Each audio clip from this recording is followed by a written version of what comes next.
HIV?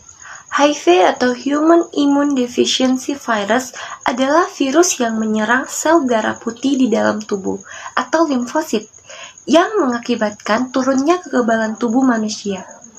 HIV yang tidak segera ditangani akan berkembang menjadi kondisi yang serius yang disebut AIDS atau Acquired Immune Deficiency Syndrome.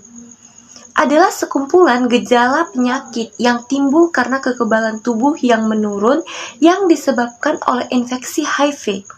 Pada tahap ini, kemampuan tubuh untuk melawan infeksi sudah hilang sepenuhnya.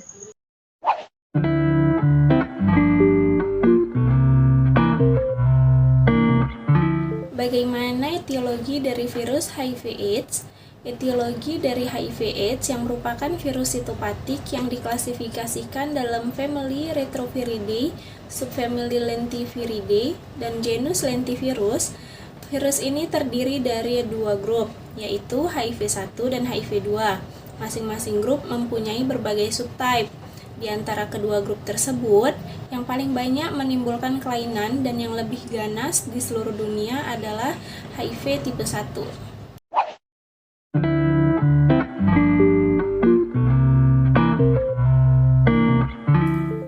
Bagaimana cara penularan HIV atau AIDS? Yang pertama, hubungan seks tanpa kondom. Virus penyebab penyakit HIV atau AIDS dapat masuk ke dalam tubuh melalui air mani, cairan vagina, atau cairan pra-ejakulasi lewat luka terbuka pada alat kelamin.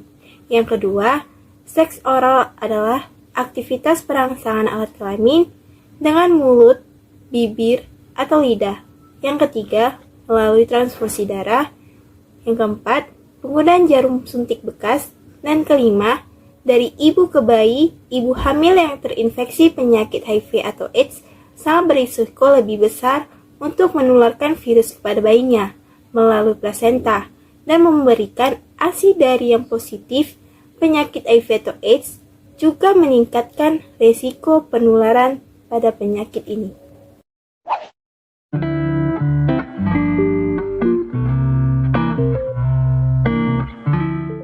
Apa saja gejala yang dialami oleh penderita HIV/AIDS? Nah, gejala HIV dibagi berdasarkan tahap perkembangan penyakitnya, yaitu pada tahap 1 ialah tahap infeksi akut. Gejalanya berupa flu, demam, sakit tenggorokan, dan kelelahan. Setelah beberapa bulan, infeksi HIV memasuki tahap 2, yaitu infeksi HIV kronis atau masa laten.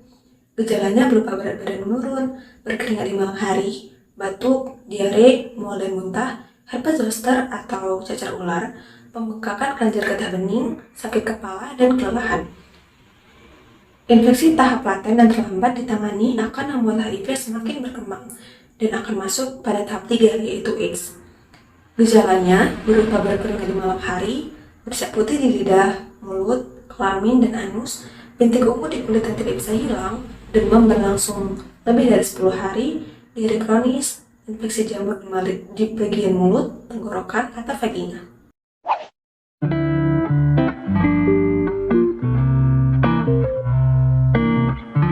Patofisiologi virus HIV. Virus HIV menempel pada limfosit sel induk melalui GP120 sehingga akan terjadi fungsi membran HIV dengan sel induk.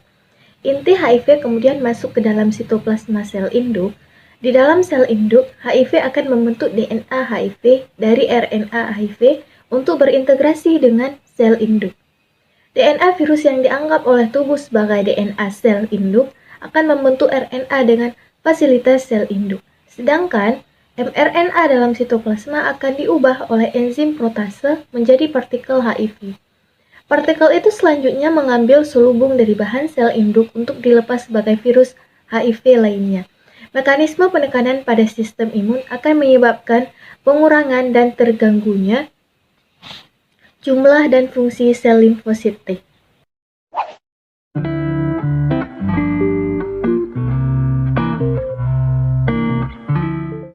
Bagaimana sih cara mencegah agar tidak terserang penyakit AIDS atau HIV? Yang pertama itu menghindari berganti-ganti pasangan. Yang kedua menghindari penggunaan jarum suntik yang sudah dipakai atau yang sudah tidak steril lagi. Yang ketiga memberikan edukasi terkait infeksi HIV yang benar mengenai cara penularannya, mencegahnya, dan pengobatannya.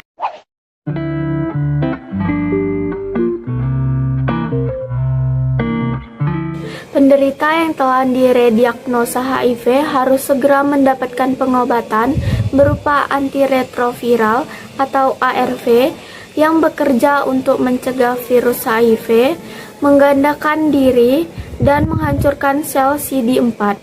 Pengobatan ini dapat digunakan untuk ibu hamil agar mencegah penularan HIV ke janin. Namun, perlu diingatkan bahwa pengobatan ini harus dilakukan rutin dan diminum sesuai jadwal di waktu yang sama setiap hari agar perkembangan virus dapat dikendalikan.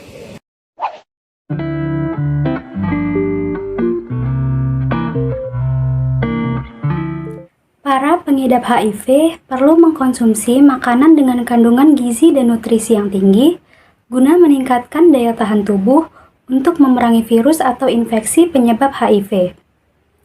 Makanan sehat bergizi seimbang juga berfungsi dalam mencegah penyakit serius lainnya.